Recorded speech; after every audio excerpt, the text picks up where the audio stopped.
जिद्द, चिकाटी आणि सातत्य ठेवल्यास यश निश्चित मिळतं हे पन्हाळा तालुक्यातील कोलोली गावच्या 3 मित्रांनी सिद्ध करून दाखवलंय। आपलं ध्येय ठरवून आणि त्यासाठी अथक सराव करून तीनही मित्र एकाच वेळी अग्निवीर दलामध्ये भरती झालेत। पन्हाळा तालुक्यातील कोलोली गाव राजकारणामध्ये आघाडीवर आहे, पण हे गाव विविध सहकारी संस्था, पतसंस्था, शिक्षण संस्था, उत्तम शेती तसंच तालुक्यात सर्वात जास्त शासकीय सेवेत असणारे कर्मचारी अधिकारी यासाठी जिल्ह्यात प्रसिद्ध आहे। याच गावातील निखिल कदम, पृथ्वीराज जाधव आणि आदर्श सुतार या तीनही तरुणांनी संरक्षण दलात भरती होण्याचा निर्धार केला होता।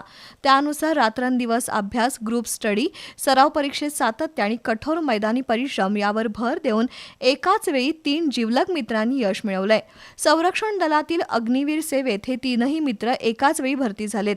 तिघांनी कष्ट, जिद्द आणि परिश्रमाच्या बळावर शासकीय नोकरीला गवसणी घातली आहे। गावामध्ये कोणतीही अभ्यासिका नसताना स्वबळावर अभ्यास करत या 3 तरुणांनी यशाचे शिखर पार केलंय। निखिल सुखदेव कदम, पृथ्वीराज संजय जाधव आणि आदर्श दत्तात्रय सुतार या तीनही मित्रांवर अभिनंदनाचा वर्षाव होतोय।